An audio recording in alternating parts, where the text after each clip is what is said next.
اعوذ باللہ من الشیطان الرجیم بسم اللہ الرحمن الرحیم۔ تقریباً 2 رکوعوں پر مشتمل معاملہ طالوت و جالوت کا وہ ہم پڑھ چکے ہیں، اور یہ گویا کہ اب غزوہ بدر کی لیے ذہنی اور نفسیاتی تیاری ہو رہی ہے، اور غزوات کے لیے جیسا کہ میں نے عرض کیا جہاں سرفروشی کی ضرورت ہے وہاں انفاق مال کی بھی ضرورت ہے، تو اب یہاں بڑے زوردار انداز میں پھر انفاق کی طرف توجہ دلائی جا رہی ہے۔ وہی 4 ڈوریاں ذہن میں رکھیے، انفاق اللہ کی راہ میں یعنی جہاد بالمال، قتال جہاد بالنفس کی آخری شکل، اور شریعت میں عبادات اور معاملات، یہ 4 ڈوریاں گتھی ہوئی ہیں ان 22 رکوعوں کے اندر، جن پر دوسرا نصف جو ہے سورہ بقرہ کا مشتمل ہے۔ یا ایھا الذین آمنوا انفقوا مما رزقناکم من قبل ان یأتی یوم لا بیع فیہ ولا خلۃ ولا شفاعہ، اہل ایمان خرچ کر دو ان چیزوں میں سے کہ جو اللہ نے تمہیں دی ہیں، اس سے پہلے کہ وہ دن آ دھمکے جس دن نہ کوئی خرید و فروخت ہوگی، نہ کوئی دوستی کام آئے گی، نہ کوئی شفاعت مفید ہوگی۔ والکافرون هم الظالمون، اور کافر ہی تو ظالم ہیں۔ اب یہاں کافر سے مراد کون ہے؟ کافر اصطلاحی نہیں، کافر معنوی، جو اللہ کے اس حکم انفاق کی تعمیل نہیں کرتا، دیکھتا ہے کہ دین مغلوب ہے، اس کو غالب کرنے کی جد و جہد ہو رہی ہے، اس کی کچھ تقاضے ہیں، مالی ضرورتیں ہیں اس کی، اور اللہ نے اسے قدرت دی ہے، اس میں خرچ کر سکتا ہے اور نہیں کرتا، وہ ہے اصل کافر۔ اس کے بعد وہ آیت آ رہی ہے جو قرآن حکیم کی عظیم ترین آیت ہے، حضور فرمان نبوی صلی اللہ علیہ وسلم، آیت الکرسی۔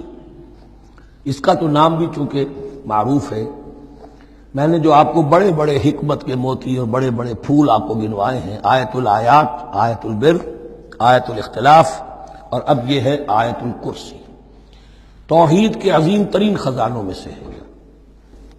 یہ سیدۃ آیات القرآن، حضور نے فرمایا یہ تمام آیات قرآنی کی سردار ہے۔ جس طریقے سے آیت بر اور سورۃ العصر میں ایک نسبت ہے کہ ہدایت اور نجات کی شرائط ساری کی ساری ایک چھوٹی سی صورت میں اللہ نے جمع کر دی، والعصر ان الانسان لفی خسر الا الذین آمنوا وعملوا الصالحات وتواصوا بالحق وتواصوا بالصبر، لیکن اس کی تفصیل ایک آیت میں آئی، وہ آیت البر ہے۔ چنانچہ جو منتخب نصاب ہم نے مرتب کیا ہے دعوت قرآن کے لیے، میں پہلا درس سورۃ العصر کا ہے اور دوسرا درس آیت البر کا ہے۔ جو نسبت سورۃ العصر میں ہے کہ وہ سورت ہے، یہ آیت ہے، لیکن اس آیت میں کئی سورتیں نکل سکتی ہیں حجم کے اعتبار سے سورۃ العصر کے برابر۔ یہی نسبت ہے سورہ اخلاص میں، 4 آیتیں، توحید کا عظیم ترین خزانہ، اور یہ آیت الکرسی، یہ آیت ہے۔ سورہ اخلاص اس میں 4 بن جائیں گی حجم کے اعتبار سے، لیکن اسے حضور نے ثلث قرآن قرار دیا ہے، توحید کے موضوع پر جامع ترین سورۃ الاخلاص، لیکن توحید اور خاص طور پر توحید فی الصفات کے موضوع پر عظیم ترین آیت یہ آیت الکرسی ہے۔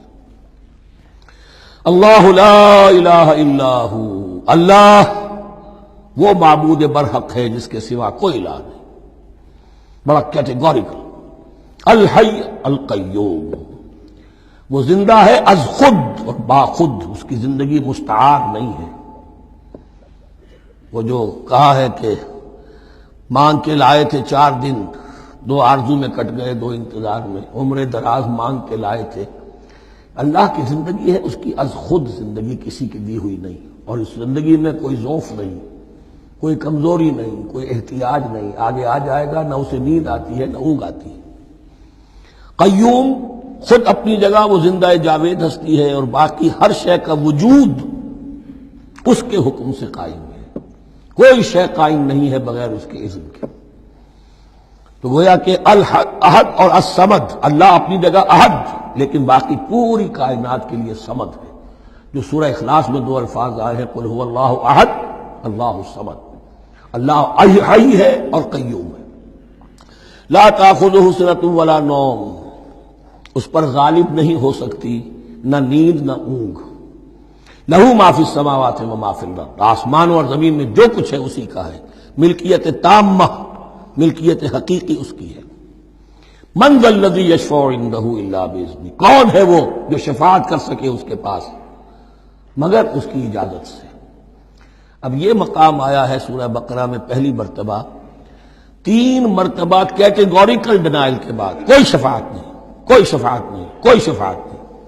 یہاں بھی جو انداز ہے بہت ہی جلالی انداز ہے، منظر نبی، کس کی یہ حیثیت ہے، کس کا یہ مقام ہے، کس کو یہ زور حاصل ہے کہ وہ اپنے اختیار کے بل پر، جو اپنی حیثیت کی بنیاد پر شفاعت کر سکے؟ ہاں، جس کے لیے اللہ اجازت دے دے۔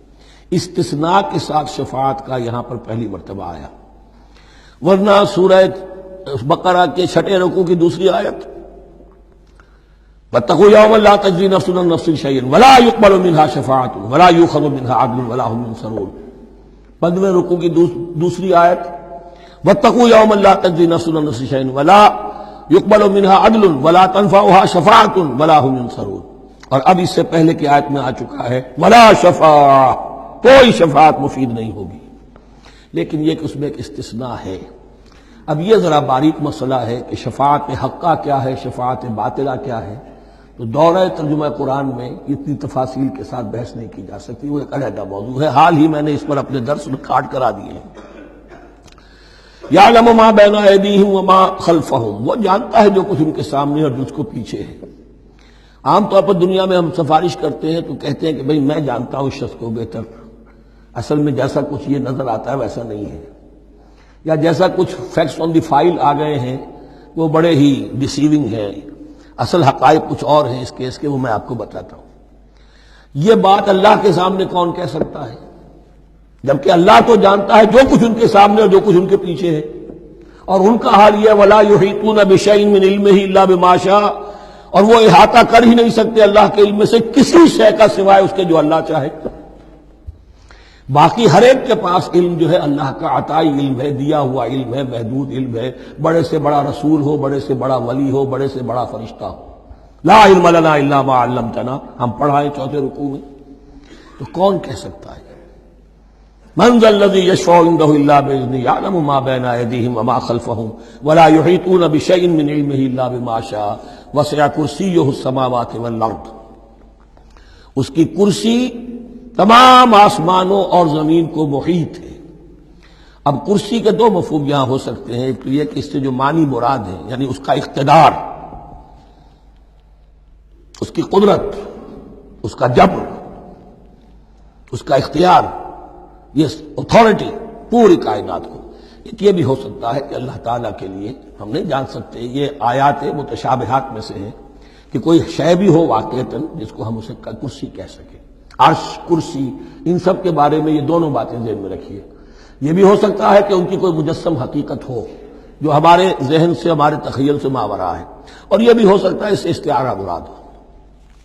اس کا اقتدار و اختیار آسمانوں اور زمین پر چھایا ہوا ہے۔ ولا یؤودہ حفظہما، اور اسے تکان تاری نہیں ہوتی، اس پر گراں نہیں گزرتا ان دونوں کا تھامنا، ان دونوں کی حفاظت، آسمانوں کی اور زمین کی۔ وہو العلی العظیم، اور وہ العلی ہے، بلند و بالا، اور عظیم ہے، بڑی عظمت والا۔ یہ آیت الکرسی سیدۃ آیات القرآن، تمام آیات قرآنی کی سردار، اور توحید الہی کا ایک بہت بڑا خزانہ۔ صدق اللہ العظیم۔